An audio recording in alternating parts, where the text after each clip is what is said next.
হালকা খবর শুনেছিস? পাশের গ্রামের কড্ডু কুস্তি খেলার জন্য উগান্ডা থেকে প্লেয়ার নিয়ে আসছে। তোকে কিন্তু আমাদের হয়ে খেলতে হবে। না দাদু, আমি কুস্তি মুস্তি লড়তে পারবো না।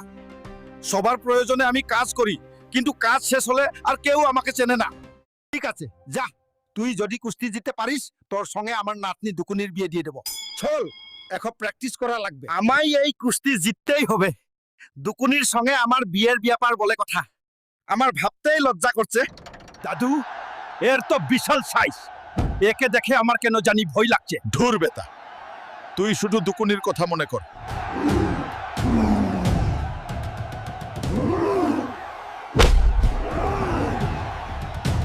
দাদু, আমার ট্রফি লাগবে না। তুমি তোমার কথা রাখো। তোমার নাতনি দুকুনির সঙ্গে এখন আমার বিয়ে দাও, তাহলেই আমি শান্তি পাবো। কি বললি তুই?